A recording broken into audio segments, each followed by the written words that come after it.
Mari ba nating palakpakan ng Panginoon sa atin? Hallelujah. Mga sandaling ito. Oh, hallelujah. Dakilain ka, Panginoon. Purihin ka, O Diyos, sa iyong kabutihan, Panginoon, sa amin. Salamat, O Diyos, sa iyong kahabagan na hindi nagbago, Panginoon, sa mga nagdaang araw sa amin. O Diyos, gaya ng aming dalangin, gaya ng aming inawit, O Diyos, sa mga sandaling ito, O God, ang nais namin sa gabing ito ay maranasan ka. Maranasan ang paghipo mo, O Diyos, sa aming mga puso. Panginoon, hallelujah, sa mga sandaling ito, Ikaw, Lord, ang, hallelujah, pinupuri namin at, hallelujah, pinapasalamatan sa lahat ng iyong ginawa, Panginoon. Sapagkat kung wala ang iyong mga gawa, Panginoon, sa aming mga buhay, hindi ka namin tunay na makikilala. Pero salamat, Ikaw ay nagpakilala sa amin, Panginoon, sa pamamagitan ng iyong mga gawa sa aming mga buhay. Kaya naman, Lord, duwalhatiin ka, dakilain ka, O Diyos, ng bawat labi sa gabing ito, O Diyos. Hallelujah. O, dakilain ka, aming Panginoong Jesus. Hallelujah. At sa mga sandaling ito, Panginoon, patuloy ka naming pinapasalamatan sa iyong pag-ibig sa amin, O Diyos. At dalangin namin sa gabing ito ay maranasan namin ang iyong kapangyarihan. Maranasan namin ang iyong pangungusap, O Diyos. Magiging baliwala ang aming pagpunta sa lugar na ito kung hindi ka namin mararanasan, Panginoon. Kaya ang aming dalangin, Panginoon, ay minsan pa maranasan namin ang paghipo mo sa aming mga puso, O Diyos. Dahil yamang nalalamin namin, Panginoon, na Ikaw lamang ang kayang magpihit ng mga pusong ng lalamig. Ikaw lamang ang kayang magwasak ng anumang mga bagay na laman ng mga pusong ng lalamig. Kaya, O Diyos, aming dalangin na iparanas mo, O Diyos, ang iyong paghipo, Panginoon, sa gabing ito. Kung may nakikita ka man, O Diyos, sa gabing ito na makakalamigan, O God, Ikaw ang mag-send, Panginoon, ng apoy ng iyong Santong Espiritu. At hayaan ang mga bagay, ang mga gawa ng kaaway na pumipigil sa amin, O Diyos, ay pugnawin ng iyong Santong Espiritu, O Diyos. Na malinis, Lord, ang aming mga puso, ang aming mga budhi, O Diyos, ang aming mga kaisipan, Lord, na sa mga nagdaang araw ay ginulo ng kaaway. Kami sumasampalataya, O Diyos, na Ikaw ay kikilos sa aming kalagitnaan. Yang mga Ikaw ang nagsabi, O Diyos, na 2-3 nagkatipon, O Diyos, sa iyong pangalan. Ikaw ay dumoroon sa kanilang kalagitnaan. At yan ay aming sinasampalatayanan, O Diyos, na Ikaw ay mayroong gagawing pagkilos sa aming kalagitnaan sa gabing ito. O Diyos, salamat sa iyong biyaya. Kung wala ang iyong biyaya, Panginoon, hindi kami makakapagpatuloy gaya ng sinabi ng awit. Pero salamat, O Diyos, dahil ang iyong biyaya ay laging sariwa. Sa bawat umagang kami ay nagigising, O Diyos. Kaya, O Diyos, tanggapin mo ang lahat ng kaluwalhatian, ang lahat ng pasasalamat. Ikaw lamang, O Diyos, ang maitaas sa gabing ito. Ikaw lamang ang maranasan. Ikaw lamang marinig, Panginoon. Hallelujah. Ikaw ang nakakita, Panginoon. Hallelujah, ng laman ng bawat puso ng iyong mga kabataan sa gabing ito. At Ikaw lamang, O Diyos, ang aming inaasahan, Panginoon. Nakakatagpo, hallelujah, sa bawat longing ng aming mga puso. Hallelujah. Lord, kung meron man sa amin dito ng mga nanghina, O God, Ikaw lamang ang source ng aming kalakasan, Panginoon. Kaya hayaan, Lord, ang kalakasan mo na aming maririnig sa gabing ito ay magbigay sa amin ng kalakasan, O Diyos, upang, hallelujah, maibigay namin sa iyo, O Diyos, ang nararapat na pasasalamat at pagluwalhati. O Diyos, hallelujah, itago mo rin, O Lord, ang iyong lingkod, hallelujah, ng mga ngaral sa gabing ito. O God, walang magagawa ang tao, kundi Ikaw ang magbibigay ng pahid, O Diyos. Kaya, O Diyos, take me out of the way, Panginoon. At Ikaw lamang ang marinig, Panginoon, sa gabing ito. Ikaw lamang ang makita, Ikaw lamang ang maranasan, O Diyos. At hallelujah, hayaan mo, O Diyos, na iparanas mong muli ang iyong tinig, Panginoon, sa amin sa gabing ito. Hallelujah. Lord, pagpalain mo ang aming mga maririnig ng mga salita mo, O Diyos. Ikaw magdagdag ng pagpapala, O Diyos, sa mga salita mo, O Diyos, na aming maririnig sa gabing ito. Hallelujah. Sa iyo namin, Panginoon, pinagkakatiwala ang mga daraang oras at sa iyo namin, Panginoon, binabalik at hallelujah, ng maingat ang lahat ng pasasalamat, lahat ng papuri at parangal. Hallelujah. Sa dakilang pangalan ng Panginoong Kristo Jesus. Amen at amen. Hallelujah. Mari ba nating palakpakan, mga kapatid, ang Panginoon? Can we shout, praise the Lord? Hallelujah. Purihin ng Panginoon sa gabing ito. At hallelujah, tayo ay didiretso na sa pag-uusapan natin sa gabing ito. Hallelujah. At isang pagbati, ang aking pagbati sa bawat kabataan sa gabing ito sa pangalan ng Panginoong Kristo Jesus. At habang umawi tayo kanina, pinapakiramdaman ko ang pagkilos ng Panginoon at gayon din ang presensya ng bawat isa. At I know mga kapatid, ang maghapon, ang buong isang linggo ay nakakapagod. Marami tayong stress sa trabaho, sa school, at tunay na nakakapagod. Pero mga kapatid, sa bawat pagpunta nawa natin ng gawain, Huwag nawa natin mga kapatid makasanayan na ang bawat stress ay makapigil kung anong nararapat na pagpupuri sa Panginoon. Ang sabi ng Ecclesiastes, mga kapatid, merong panahon sa pagtahimik at meron din panahon para magsalita. At I encourage yung mga kapatid na sa bawat panahon na tayo nagkakatipon, huwag tayo maging tahimik sa pagpapasalamat sa Panginoon. Dahil maraming ginawa ang Panginoon sa atin. Maraming mga mabubuting gawa ang Panginoon sa atin, mga kapatid. Naranasan niyo ba, mga kapatid, ang mga gawa ng Panginoon?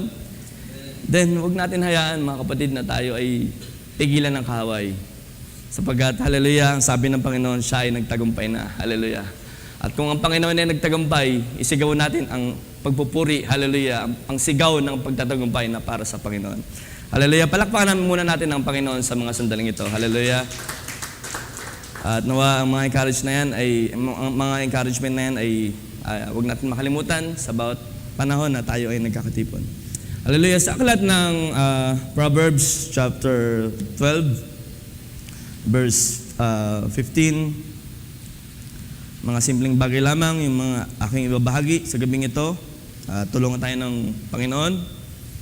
Sa aklat ng Proverbs chapter 12, verse 15, sabi dito, "The way of a fool is right in his own eyes, but he that hearkeneth unto counsel is wise." Can you say amen sa mga salita ng Panginoon? Hallelujah. Ang bawat isa ay malayo na makaupo.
Nabasa natin mga kapatid yung yung mga bagay ng description dito ng huling panahon. At nabasa natin dito na merong binanggit si Apostle Pablo ng mga boasters. Pagpapakita na ang mga kabataan sa huling panahon na ito na hindi na marunong makinig sa payo, sila ay mga boasters. Mga proud, disobedient to parents. Hindi na marunong makinig sa mga magulang.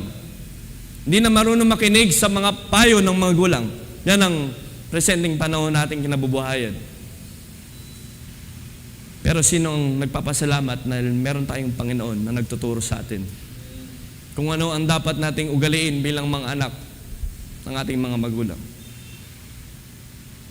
Ang pagloban ng kaso, mga kapatid, ang pagloban ng kaso ng kabataang nasasangkot sa samot-saring gulo, mga kababaihang kabataan na nasasangkot sa, sabihin na nating mga early pregnancy, and even yung mga kabataang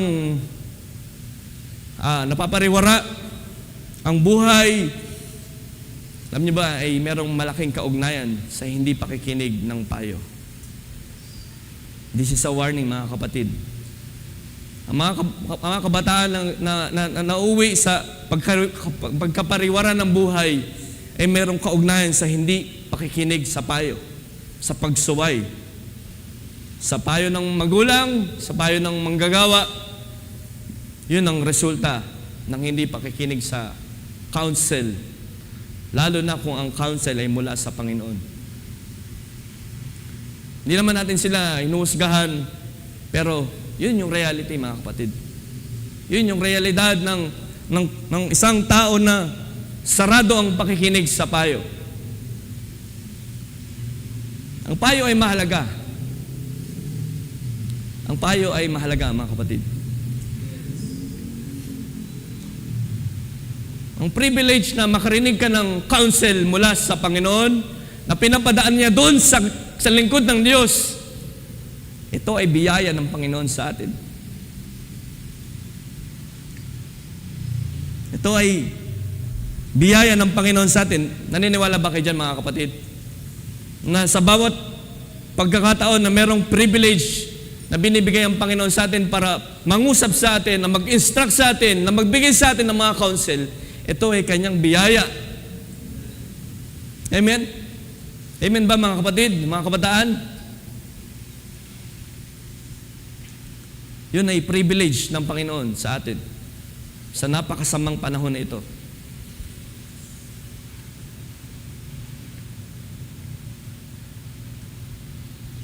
Bakit? Dahil kapag ang taong nakapakinig at in-execute yung wise counsel na galing sa ating mga magulang, sa lingkod ng Diyos, ay nagpapakita na ang Panginoon ay gusto tayong ingatan. Ito ay pag-iingat ng Panginoon sa atin, mga kabataan. Kaya bigyan natin ng halaga ang counsel ng Panginoon. Dahil ang counsel ng Panginoon ay naglalayo sa atin sa kapahamakan. Sabi sa aklat ng Proverbs chapter 11 verse 14, where there no guidance, where there is no counsel, a people falls. Kapag wala daw ang guidance, wala daw ang payo, ang tao ay napapahamak. A people falls. But in an abundance of counselors, there is safety. Yan ay salita ng Panginoon, mga kapatid. And I pray na tayong mga kabataan na tinawag ng Panginoon sa huling kapanahunan ay pinipili lagi ang wise counsel ng Panginoon sa atin. Ang wise counsel ng Panginoon sa atin, mga kabataan, is no other than kundi ang kanyang mga salita. Kapag ang Panginoon ay nangungusap na huwag tayong tumulad sa Sabi sa aklat ng Romans, huwag tayo tumulad sa kung paano ang panahon na ito ay kung paano sila manamit, kung paano sila magsalita, paano sila mag-act. Yan ay payo ng Panginoon sa atin. And I pray mga kapatid na exercise natin yung ganitong bagay. Dahil ang panahon natin ngayon ay malakas ang influence ng kaaway. Kung di tayo magiging grounded sa salita ng Panginoon. Kung di tayo magiging grounded sa counsel ng Panginoon. Kung iaalaw natin, kung pahihintulutan natin na all throughout the day, lagi lang tayong nakaharap sa screen at nagkakaroon tayo ng mahabang oras para manood o mag-scroll lang ng walang kabuluhang bagay, ang snare ng kaaway ay nariyan. Kaya, walay natin mga kapatid na i-meditate natin yung mga salita na ating narinig sa gawain ito.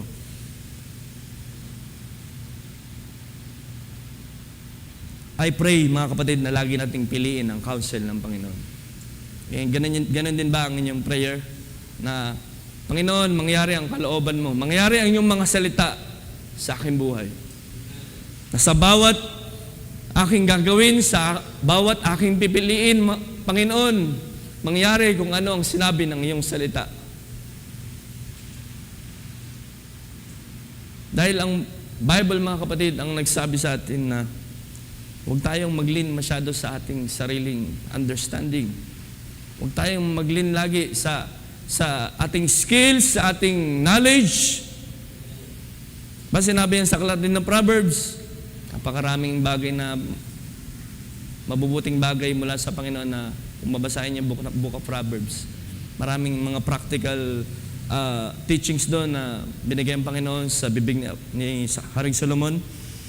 Kaya encourage na isa yung book of Proverbs sa basahin ninyo mga kapatid dahil ito ay mag-guide sa atin kung paano ba ang tamang pamumuhay bilang isang mananampalataya. Ang Bible yung nagsabi sa atin na do not lean in your own understanding. Di ba mga kapatid? Nabasa niyo ba yan? Acknowledge Him in all your ways and He will direct your paths. Pero yung unang mga upper verses nun, di ba? Ang sabi doon, trust in the Lord. Instead na ikaw ay magtiwala sa iyong sariling kakayanan, let's say meron kayong exam, huwag ka magtiwala dahil ikaw ay sabihin nating marami nang nalalaman. Instead, sa bilang estudyante, magtiwala ka sa Panginoon. Kung ikaw naman ay isang worker, huwag ka magtiwala sa sarili mong kakayanan. Magtiwala ka sa lakas at sa biyaya ng Panginoon. Nice ko punto doon sa verse na yun, di ba sinabi doon na acknowledge Him in all your ways and He will direct your paths. Alam niyo ba yung acknowledge doon ay hindi lang basta na i-acknowledge mo na ang Panginoon na Panginoon, tulungan mo po ako, may exam po ako. Yung salitang acknowledge doon mga kabataan ay nagpapakita na nag-advise ang kasulatan na magkaroon ka ng allocated time sa Panginoon. Acknowledge Him. Sa Greek word, meron yung equivalent na salita na sinasabing acquaintance. Alam niyo ba yung word na acquaintance? Yung sinasabing word na acquaintance is pagkakaroon mo ng constant relationship dun sa, sabihin natin, sa isang tao. At yun yung binibigay na advice sa atin na magkaroon tayo ng allocated time. Kung meron tayong allocated time sa trabaho, magkaroon din tayo ng allocated time sa Panginoon. Na yung 7 days a week, yung 24 hours, ay hindi lang nakatutok lagi sa trabaho. Mag-aaral. Ang Panginoon ay hindi nalulugod sa bagay na gano'n. Do you agree mga kapatid? Nakakapanghina yung isang buong linggo na ni panalangin man lang kahit isang araw hindi ka nakapag-pray sa Panginoon. Sabi pa nga ng quote na nabasa ko sa internet, 7 days a week without prayer makes you weak. Nakakapanghina spiritually. At unawa natin yung mga kapatid na maging ugali natin na sa bawat nating gagawin, hingin natin ng counsel ng Panginoon. Sino ang nangangailangan pa ng counsel sa Panginoon sa lahat ng kanyang plano sa buhay? Sa lahat ng inyong ginagawa, sa lahat ng ating ginagawa mga kapatid, ugaliin natin na humingi ng counsel sa Panginoon. May nais akong i-share sa inyo mga kapatid sa gabing ito sa aklat ng 1 Kings chapter 12. Siguro guide na lang ako ng ating sa display si Brother Mark. Sa aklat ng 1 Kings chapter 12, ito ay patungkol sa buhay ni Rehoboam. Kilala niyo ba mga kapatid si Rehoboam? Sa mga Sunday school teacher. Kilala niyo ba? Si Rehoboam, siya yung anak siya ni Solomon. Apo siya ni King David. Tama ba? Mga Sunday school teacher. At siya yung nalagay sa history bilang kauna-unahang hari ng Judah. Doon sa 1 Kings chapter 12, ito ay meron pa rin kaugnayan sa paghihingi ng payo. Ito yung mga bagay na nangyari dito. Basahin ko sa verse 1, sabi dito, Rehoboam went to Shechem, for all Israel had come to Shechem to make him king. So by this time, di pa hari si Rehoboam. And as soon as Jeroboam, the son of Nebat, heard of it, so si Jeroboam yung sabihin na nating leader ng Israel that time, for he was still in Egypt, where he had fled from King Solomon. Then Jeroboam returned from Egypt, and they went and called him, and Jeroboam and all the assembly of Israel came and said to Rehoboam, so ang bayan ng Israel ay nangusap kay Rehoboam, at sabi dito sa verse 4, your father made our yoke heavy. Now, therefore, lighten the hard service of your father and his heavy yoke on us, and we will serve you. So ito yung pangungusap ng bayan ng Israel. Sabihin natin, nagre-request yung bayan ng Israel kay Rehoboam na susunod na hari. So sabi nung bayan ng Israel, sa madalit sabi, Haring Rehoboam, pagaanin mo naman yung parusa o yung task na binigay ng iyong amang si Solomon sa amin. Sa verse 5, ito yung response ito yung sagot ni Rehoboam. Sabi doon, sabi niya, go away for 3 days, then come again to me. So the people went away. So after ibigay ng bayan ng Israel, after nilang sabihin yung request nila kay Rehoboam, ang sabi ni Rehoboam, sige, ganito na lang. Balik kayo after 3 days.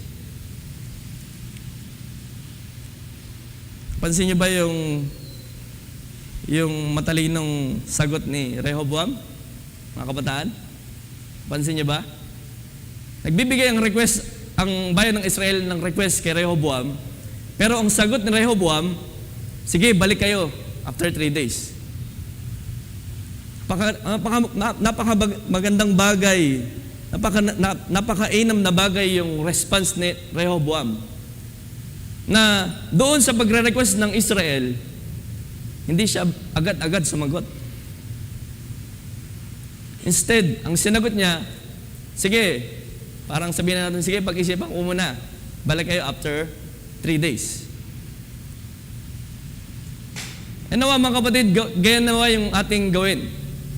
Sa mga panahon na meron tayong mga crucial decisions, sa mga panahon na tayo ay nasusubok, gamitin natin yung advantage ng oras para mag-isip, at hindi lang para mag-isip, kundi para humingi ng counsel. ginamit ni Rehoboam yung advantage ng time.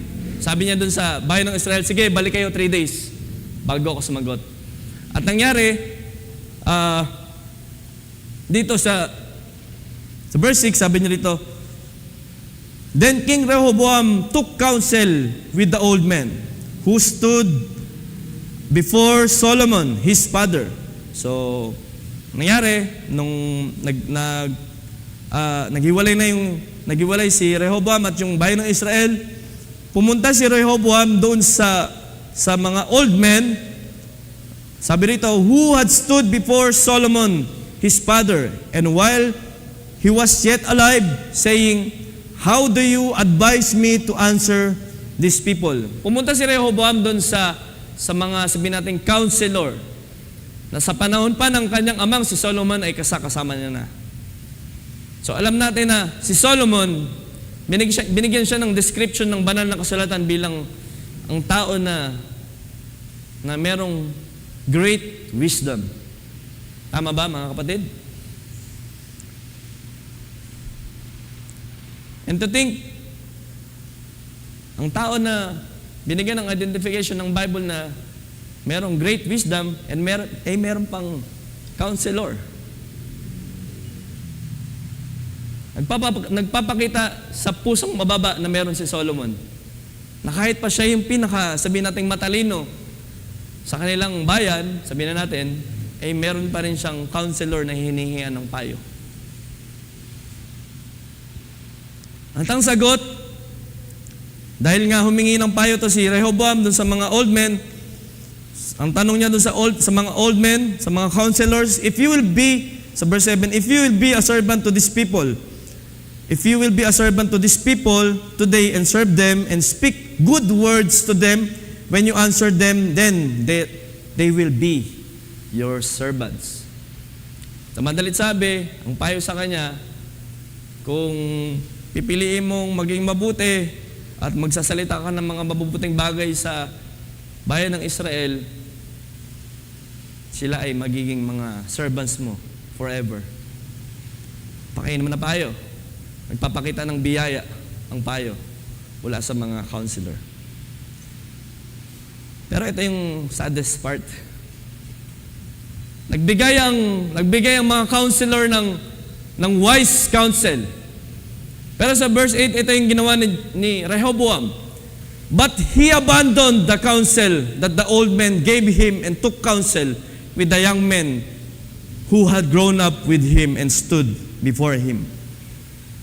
Instead na makinig sa payo ng mga wise men, instead makinig sa payo ng mga counselor, na counselor pa ng kanyang ama, itong si Rehoboam, nakinig doon sa mga kababata niya. Ito yung sagot. The same statement. Humingi si Rehoboam ng kung ano ba masasabi niyo mga kababata ko sa bagay na ito. Ito yung sinabi ng mga kababata niya. Thus shall you say, sa verse 10, sabi doon, thus shall you say to them, my little finger is thicker than my father's thighs. Little finger, parang ito lang yun. Tapos yung father's thighs, hita yun, di ba? Si Haring Solomon ay, sabihin natin, nasa panahon na medyo pawala na ng panahon na yun. Yung kanyang katawan ay sobrang payat na. Sabi rito, my little finger is thicker than my father's thighs, and now, whereas my father laid on you a heavy yoke, ito yung binanggit niya ito yung binanggit ng mga kababata niya na payo kay Rehoboam. My little finger is thicker than my father's thigh, and now whereas my father laid on you a heavy yoke, I will add to your yoke. My fathers discipline you with whips, but I will discipline you with scorpions. Mas pinahirapan pa. Hindi wise counsel. Instead na maging mabiyaya yung payo, sabi doon, kung yung ama ko ay, sabihin natin, if my father discipline you with whips, I will discipline you with scorpions. At alam niyo ba mga kapatid na si Rehoboam, hindi talaga counsel yung hinahanap niya. Hindi talaga counsel yung sinisik niya. Alam niyo kung ano? Isang compromising na sagot. Isang compromising na sagot. Isang compromising na sagot na mag-a-align doon sa gusto niya. Hindi talaga counsel yung hinahanap niya. Ang hinahanap niya ay yung compromising answer. Na bago siya lumapit doon sa mga old men, meron ng pre-made decision doon sa isip niya. At nung nagtagpo yung payo ng mga kababataan niya sa kanya, sabi ni Rehoboam, ito yung payo. Ito yung payo na sasabihin ko doon sa bayan ng Israel. At nangyari, hindi ko na mabasahin, paigli na lang natin yung kwento. After 3 days, bumalik yung bayan ng Israel. At nung sinabi ito ni Rehoboam doon sa bayan ng Israel, doon nag-start yung division doon sa bayan ng Israel. Hindi na-please yung bayan ng Israel. Hindi nakasik ng biyaya yung bayan ng Israel kay Rehoboam. At yan yung nangyari mga kapatid kapag inabandon natin yung wise counsel na mula sa Panginoon. Merong mga bagay na ikapapahamak natin kapag inabandon natin yung counsel ng Panginoon. Merong hindi magandang bagay na mangyayari kapag hindi natin pinakinggan, hindi naging bukas yung ating pakikinig kung ano yung kalooban ng Panginoon sa atin. Dalawang bagay yung nakita natin mga kapatid dito sa kwento na to. At tinuturo ng Panginoon sa atin sa gabing ito. Na magkaroon tayo o gamitin natin yung advantage ng time para humingi ng wise counsel. Humingi ng wise counsel mula sa ating mga magulang, mula sa ating mga manggagawa. Pangalawang bagay, huwag nating i-reject yung wise counsel. Instead, magpasalamat tayo sa Panginoon dahil meron tayong naririnig na wise counsel mula sa pulpitong ito. At sino ang nagpapasalamat sa inyo na up to now, meron na naririnig kayong wise counsel mula sa Panginoon? Are we grateful ba mga kapatid? Na merong salita ng Panginoon na nagtuturo sa atin? Na merong salita ng Panginoon na naglilinis sa atin? Na nag-i-instruct sa atin? Are you grateful ba sa wise counsel ng Panginoon? Hindi natin madedeny mga kapatid na hindi naman natin agad-agad kapag merong tayong naririnig na wise counsel, nagagawa agad natin. Wala rito na mga kapagsabi na, yung pinayo sa atin na, yung pinayo sa akin, nagawa ko agad yan. Wala na, kahit isa. And I could tell you, wala ni isa sa atin yung mga kapagsabi na, perfect ko nagawa yung counsel sa akin, yung payo sa akin. Dahil tayong lahat ay subject sa mistakes. Do you agree? Na even meron na mga payo, we are all subject sa mga mistakes, sa mga magsuway. Kung ang pag-uusapan ay pagtanggap sa payo, but we're trying. Karanasan niyo ba yan mga kapatid? Na may mga panahon na pinayuhan ka and yet hindi mo nagawa. But the other day, humihingi ka ng biyaya sa Panginoon na, Lord, one more chance. Na kung ikaw ay may ugaling magagalitin at nagalit ka sa kapatid mo, sa nanay mo, andun yung puso mo na humingi ng tawad sa Panginoon at humingi sa Panginoon ng, Panginoon, isa pang pagkakataon para magawa ko yung counsel mo sa akin. Dahil sabi ng Bible, we are all fall short of the glory of God.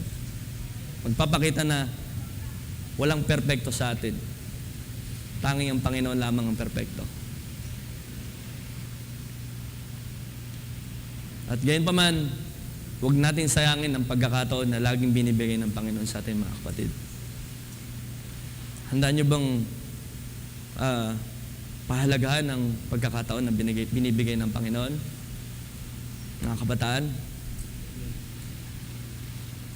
At minsan, pinapahintulutan ng Panginoon na mag-fail tayo, magkaroon tayo ng mistakes, though merong counsel na binigay na sa atin, pinapahintulutan niya ng Panginoon. For what purpose? Para tayo ay matuto. Naranasan niyo ba yan? Na one time, may nagpayo sa'yo at nabigo mo yung nagpayo sa'yo, and then meron kang bagay na natutunan doon sa pagkakamali na yun. Yan yung purpose kapag inaalaw ng Panginoon yung mga pagdadapa dahil sa mga sarili nating pasya, para ipaalala sa atin na meron siyang wise counsel sa atin. Meron siyang mga salita na laging available upang tayo ay, hallelujah, gabayan. Sa aklat ng John chapter 8, alam natin to, yung storya na ito patungkol sa babae na dinala ng mga eskriba doon sa isang court, mga scribes and Pharisees, para i-tempt si Jesus. At siguro i-brief ko lang naman yung story. Dinala ng mga skriba, mga Pariseo, yung babaeng to para i-tempt si Jesus. And nagkaroon ng conversation between dun sa mga Pariseo, mga skriba, at sa ating Panginoong Jesus. Sinabi ng mga eskriba at Pariseo na Jesus, di ba sabi sa law ni Moses na kapag may nahuli ay babatuhin hanggang mamatay? At ang Panginoong Jesus ay merong, sabihin nating matalinong response. Doon sa temptation na pwedeng sumagot ang Panginoong Jesus, hindi ginawa ng Panginoon. Ano yung ginawa niya? Yumuko siya at yung kanyang daliri ay inano niya sa ground. At alam niyo ba, nagpapakita tayo na ginamit ng Panginoon yung time kung paano magre-response sa temptation na nasa harap niya. Gaya ni Rehoboam. Okay sana si Rehoboam kaso bandang huli nag-fail. Pero dito sa istoryang to, ginamit ng Panginoon yung oras para mag-isip kung ano yung i-response siya doon sa mga skriba at Pariseo. At tumayo ang Panginoon, sabi niya doon sa verse 7, datapwat ng sila'y nagpatuloy sa pagtatanong sa Kanya, ay umunat siya at sa kanila'y sinabi, ang walang kasalanan sa inyo ay siyang unang bumato. Sabi ng Panginoong Hesus sa mga eskriba at Pariseo, sige, sino yung walang kasalanan sa inyo? Yung unang bumato. Siya yung unang bumato. At alam natin ang storya, mga kapatid. From eldest to youngest, isa-isang naglabasan yung mga tao. Pagpapakita na walang sino man ang makakapagsabing siya ay hindi nagkaroon ng pagkakasala. Lahat ay nagkasala, kaya lumabas ng kwarto, lumabas ng court. At nung dalawa na lang sila, doon sa court, ang Panginoong Hesus at saka yung babae, may binigay na counsel ang Panginoon doon sa babae. Dito sa verse 10, ang sabi rito ng Panginoon, sa verse 11 na lang, sabi rito,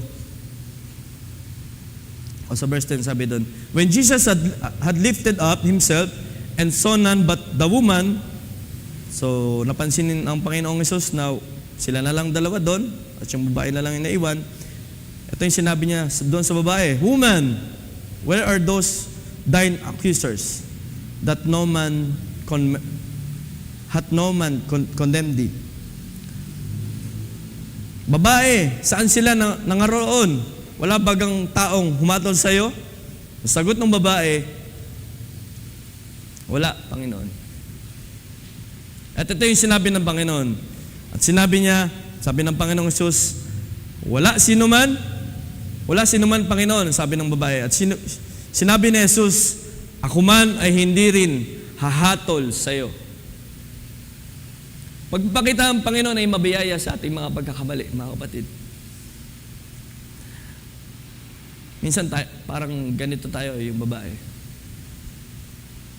Diba? Sinabi natin kanina na wala ni isa sa atin na makakapagsabing hindi tayo nakagawa ng kasalanan sa Panginoon. Pero ang sabi ng Panginoon, ako man ay hindi rin hahatol sa iyo. Sino ang magpapasalamat sa gabing ito? Sa panahon na tayo ay nagkakamali, hindi tayo hinatulan ng Panginoon.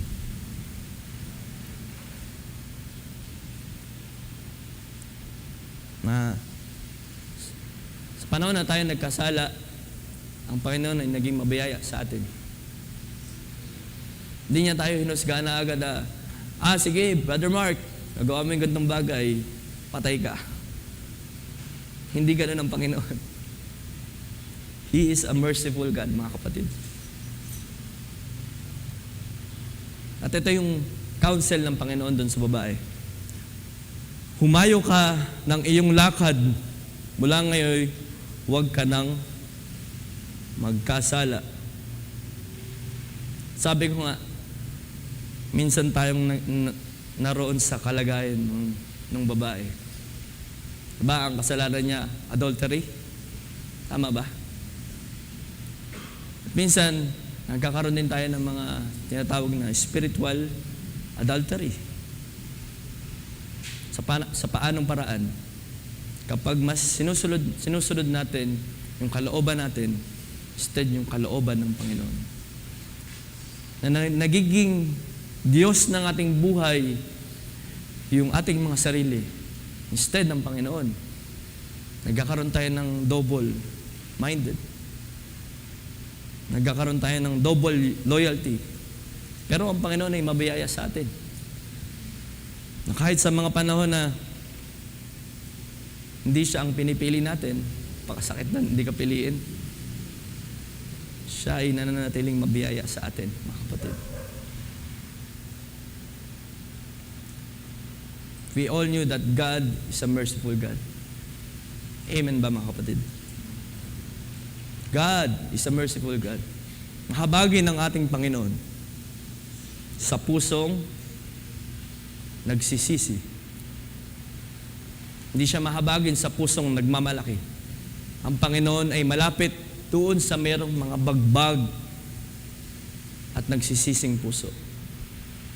Sabi sa aklat ng Psalms, ang Panginoon ay malapit sa kanila na may bagbag na puso at inililigtas niya ang mga may pagsisising diwa.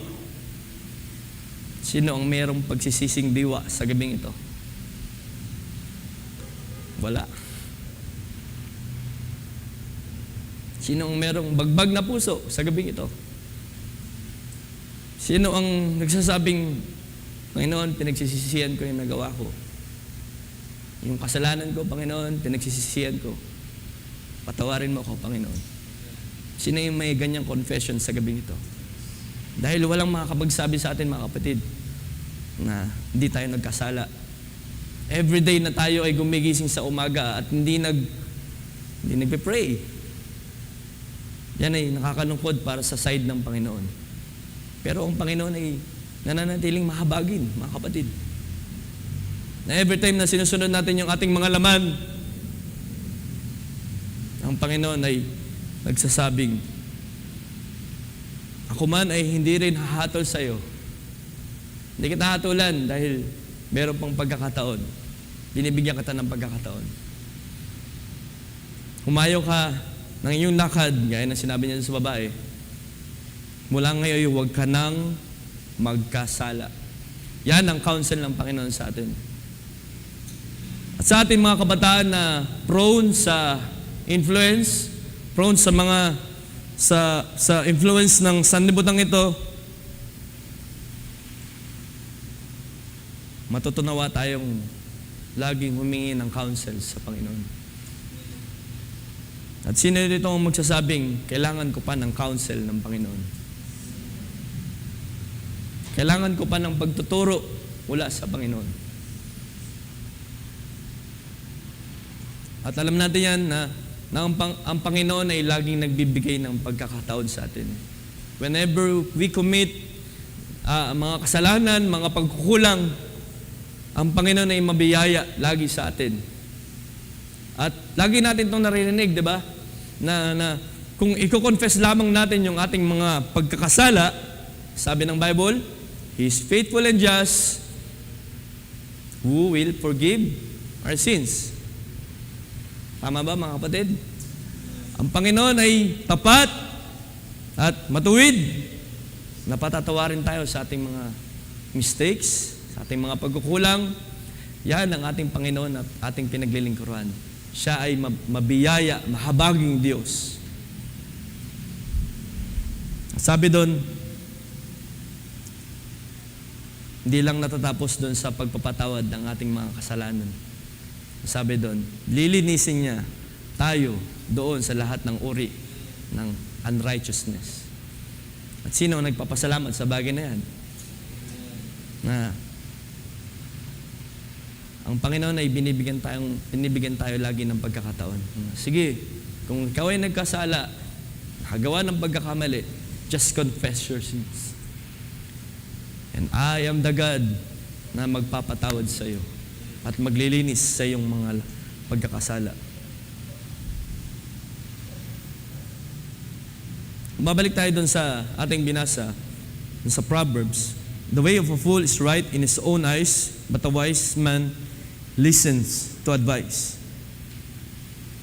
A wise man listens to advice. Napakalaki ng tinatawag na pakikinig sa counsel, sa wise advice. Do you agree, mga kapatid? Bukas ba ang ating pakikinig sa gabing ito sa payo ng Panginoon? Dahil kahit sabihin na natin napakaganda ng payo, napakatalino ng payo, kung walang pakikinig, ang matalinong payo ay walang kabuluhan. Tama ba? Na kahit yung pinakamatalino pang tao ang magpayo sa iyo, kung ang iyong tainga ay sarado sa pagtuturo, yan ay walang kabuluhan. Pero dalangin ko ang mga anak ng Diyos, ang mga kabataan ng Diyos, ay laging bukas ang pakikinig sa pangungusap ng Panginoon. Bukas ba ang ating pakikinig sa gabing ito sa payo ng Diyos?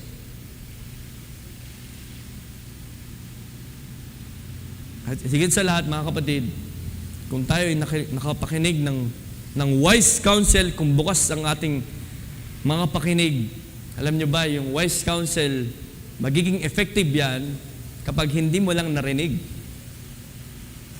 Tama ba? Ang wise counsel kapag binigay sa isang tao, magiging effective ito kung magte-take action sa doon sa wise counsel na tinanggap niya. Dahil ito yung payo ng Panginoon sa atin, di ba? Sa aklat ng James, sabi ng Panginoon, datapwat maging tagatupad kayo ng salita at huwag maging mga tagapakinig lamang na inyong dinadaya ang inyong sarili. At sino sa gabing ito ang merong confession na ano man ang ating tanggapin na wise counsel mula sa Panginoon, magkakaroon tayo ng prayer na, Panginoon, tulungan mo ako na magawa.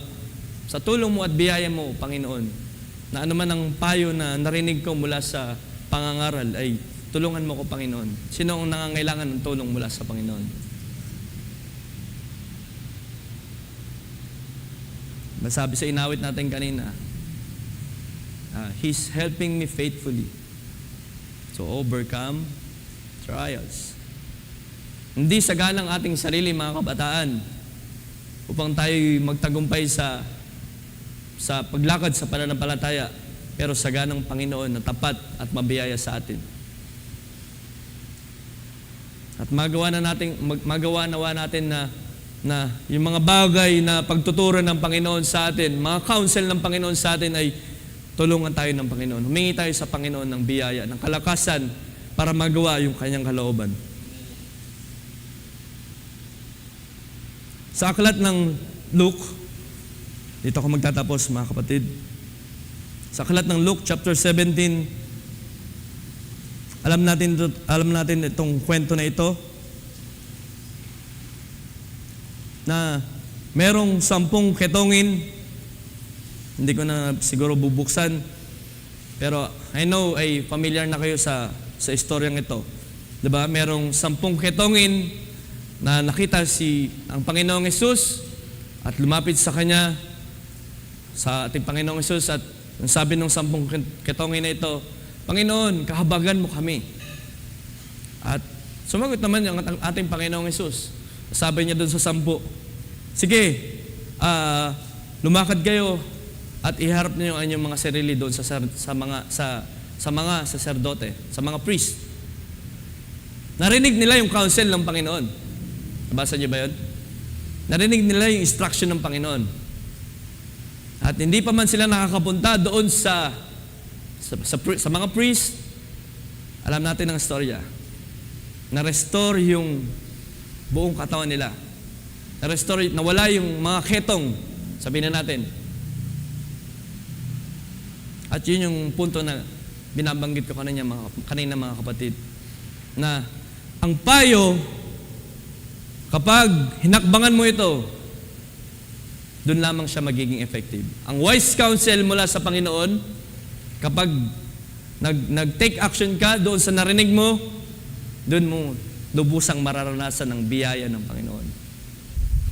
Na kung ang kaaway ay sinira, may mga bagay na sinira sa iyong buhay, kapag napakinggan mo ang pangungusap ng Panginoon na just confess your sins, and I am the God who is faithful and just and forgive in all your sins and will cleanse you from all unrighteousness. Kapag narinig mo yung counsel ng Panginoon na yon at ginawa mo, kinonfess mo sa Panginoon na, Panginoon, ako ay nagkasala, nakakumit ako ng ganitong bagay na hindi karapat-dapat sa iyong harapan, na marumi sa iyong harapan, doon mo mararanasan ang biyaya ng Panginoon. Alam natin ang istorya. 10 yung nakapanginig, 10 yung nag-take action, pero iisa lang yung bumalik. Sa 10 na-restore, iisa lang yung bumalik. Pagpapakita na yung siyam ay hindi nagbalik ng kapurihan at pasasalamat sa Panginoon. Pero merong isa. Merong isa na nagpasalamat sa Panginoon. Merong isa na pinatawad ng Panginoon. Merong isa na nilinis ng Panginoon. At nabasa natin dun sa istorya, hindi lang siya basta nagpasalamat sa Panginoon. Siya ay nagpuri, nagpatira pa, at sumamba sa Panginoon. Dahil yung wise counsel na tinanggap niya sa Panginoon, hindi lang niya basta pinakinggan, kundi nag-take action siya. And after niya maranasan yung biyaya ng Panginoon, siya ay nagpasalamat at nagpuri at nagsamba sa Panginoon. Mga kapatid, ang Panginoon ay nagtuturo sa atin sa gabing ito. Na kung tayo ay na-restore ng Panginoon, tayo ay nakaranas ng lingap ng Panginoon, tayo ay pinatawad ng Panginoon, ibalik natin kung ano ang karapat-dapat na papuri at pasasalamat sa Panginoon. Sino ang handang magpuri at magpasalamat sa Panginoon sa gabing ito? Ang Panginoon ay karapat-dapat purihin dahil siya ay mahabagin sa atin. Na ano man ang ating mga nagawang nakalipas sa mga nakalipas na mga pagsuway, mga katagasan ng puso, mga hindi pakikinig sa payo, ang Diyos ay nananatiling mabiyaya sa atin. Siya ay nananatiling mahabagin sa atin. And I pray na tayo na mga nakaranas ng restoration mula sa Panginoon. Huwag nawa maging tikom yung ating mga bibig, mga kapatid. Dahil alam nyo ba, kung tayo ay nag-expect ng blessing sa Panginoon, ang Panginoon ay nag-expect din ng mga labi na nagpapasalamat at nagpupuri sa Kanya. And whenever na ang pinahihintulutan natin ang ating mga labi ay tikom para pasalamatan siya, para purihin siya sa Kanyang kahabagan, ang Panginoon ay nalulungkot. Pero sa gabing ito, ang Panginoon ay nagbibigay ng pagkakataon sa atin. Sino ang kasama ko na magpapasalamat at magpupuri sa kahabagan ng Panginoon sa iyong buhay, sa ating buhay? Ibalik natin sa Kanya ang pinakamataas na papuri. Gaya nung Samaritano, na doon sa 10, isa lang yung bumalik. At it was sabihin natin heartbreaking feeling. Tama ba yung grammar? It broke the heart ng ating Panginoon. Pero ang Panginoon ay nalugod dahil merong isa na bumalik na nakaranas ng restoration at nagpasalamat at nagpuri sa Panginoon. Dahil nakinig siya at nag-take act siya doon sa wise counsel na narinig niya sa ating Panginoon. Mga kapatid, ako'y magtatapos na. Pahalagahan natin yung mga payo ng Panginoon. Asa ng mga kamay na nagpapahalaga ng payo ng Panginoon? Kaunti lang? Sino ang nagpapahalaga at nag-i-expect pa ng pangungusap ng Panginoon? Sino ang naglolong pa na, Panginoon, i-instruct mo ko sa aking mga decision sa buhay? Pahalagahan natin at ingatan natin ang mga payo na mula sa mga salita ng Diyos. Dahil ang Diyos natin, mga kapatid, ang pinaka-purpose ng mga wise counsel na ating naririnig, lalo na sa atin mga kabataan na napaka-prone sa snare, sa snare ng kaaway diyan sa labas, sa ating mga eskwelahan, ang nais ng Panginoon ay ingatan tayo sa lahat ng kapahamakan. Kaya may mga paalala na paulit-ulit, ba? I think sa Book of Psalms may ganyang verse na precepts on precepts, word. Di ko lang ma-recall, pero may ganong talata na paulit-ulit yung mga paalala. Pansin niyo ba? Paulit-ulit yung mga verses, paulit-ulit yung paalala. Dahil ang Panginoon, nais tayong ingatan. Nais niya tayong turuan. Nais niya tayong iligtas sa mga influences na meron dyan sa labas. Yun ang pag-ibig ng Panginoon sa atin, mga kapatid. At salamat sa pag-ibig ng Panginoon. Sino nagpapasalamat sa pag-ibig ng Panginoon? At ako'y magtatapos na. Sa aking pagtatapos, mga kapatid, isang bagay yung iiwan ko sa inyo na I know lagi nating naririnig. Ang counsel ng Diyos na laging nating naririnig dito sa pulpitong ito.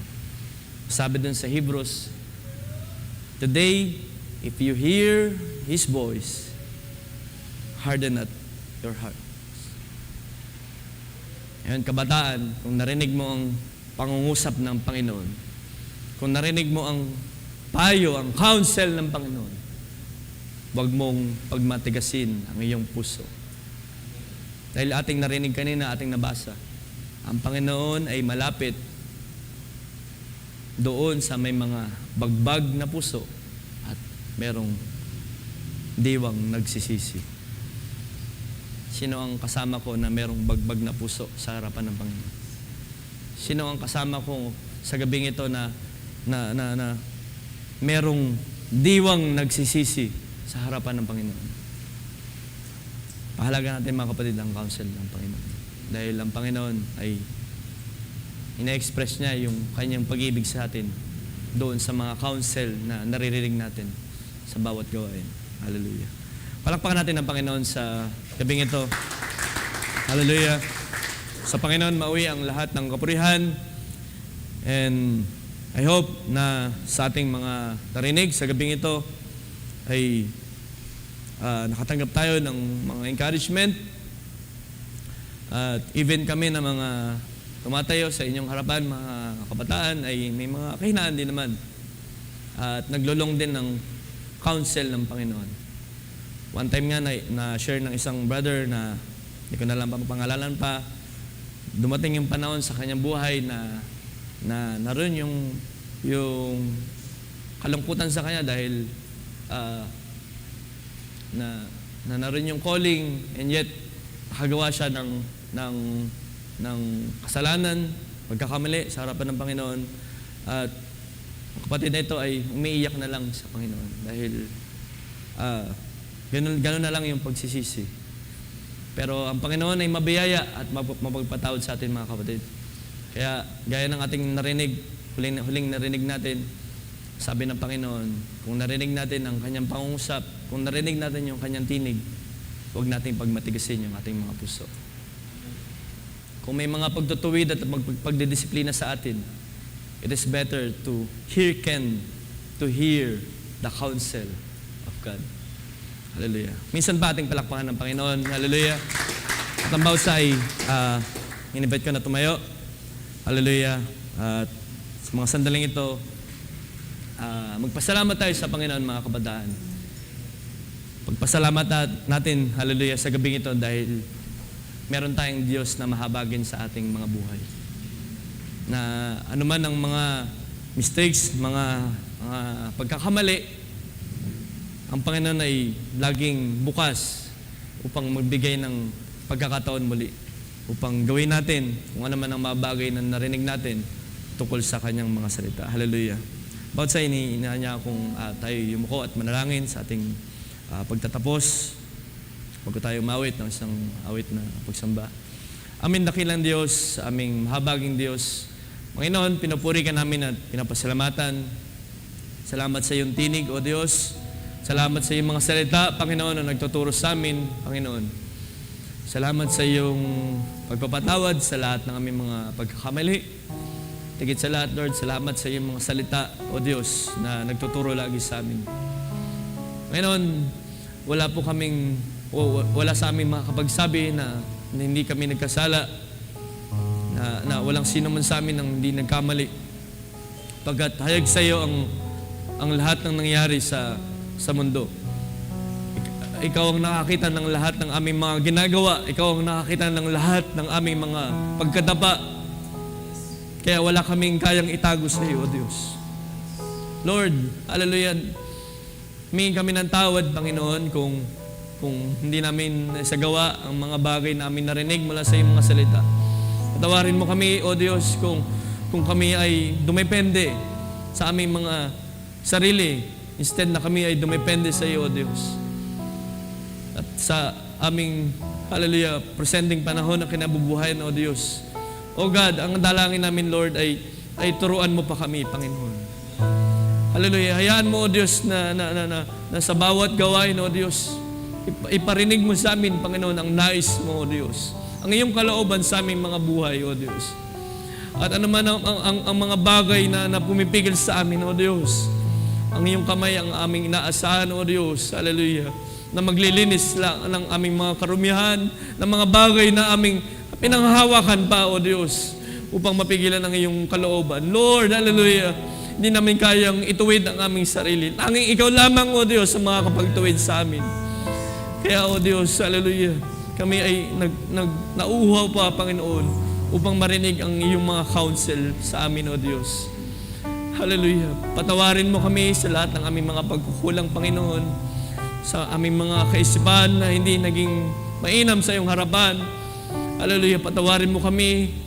Hallelujah, sa lahat ng aming mga pagkakasala, O Diyos. At hallelujah, kami ay nagpapasalamat, O Diyos, sa iyong biyaya, sa iyong kahabagan, Panginoon. Salamat, Lord, dahil ang iyong kahabagan, Panginoon, ay nariyan lagi. Hallelujah. Bagaman kami nagkulang, nagkamali, pero ang iyong kahabagan ay laging nariyan, O Diyos. Kaya sino kami para hindi ibalik sa iyo ang nararapat na pasasalamat?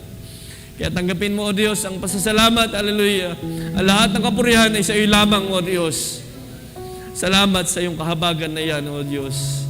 Salamat sa iyong mga salita, Panginoon, na nagturo sa amin sa gabing ito. Hallelujah. Dalangin namin, Lord, ay hayaan na lagi mong ipaalala, Panginoon, sa amin ang iyong mga salita, ang iyong mga counsel, Panginoon, kung paano dapat kami lumakad sa presenteng panahon na ito, O Diyos. Hallelujah. Ikaw, Lord, na magpala sa bawat isa sa amin. Hallelujah. Sa mga nanghihina, O Diyos, ikaw lamang ang aming inaasahan na magbibigay ng kalakasan sa amin. Kaya dalangin namin, Lord, na isugo mo ang iyong Santong Espiritu, O Diyos, upang mangusap, Panginoon, sa amin. Hallelujah. Sa tuwi-tuwi na, Panginoon, na kami ay nasa kahinaan, hayaan mo ang iyong Santong Espiritu ang mangusap sa amin, O Diyos, upang alalahanin na ikaw ay merong counsel na sa amin na iniwan. Hallelujah. Na hindi mo kami iiwan, hindi mo kami pababayaan, na ikaw ay sumasa amin lagi. Hallelujah. Hayaan mo, O Diyos, ng iyong Santong Espiritu ang laging magpaalala sa amin patungkol sa iyong mga payo ng iyong mga salita. At muli, Lord, hallelujah, ang lahat ng kapurihan ay aming binabalik sa iyo. Hallelujah. Ikaw lamang, O Diyos, ang maitaas sa gabing ito. Purihin ka, dakilaan ka. Hallelujah. Ito lamang, Lord, ng aming dalangin sa dakilang pangalan ng Panginoong Kristo Jesus. Amen at amen. Hallelujah. Maaari ba nating palakpan, mga kapatid, Panginoon, sa gabing ito? Hallelujah.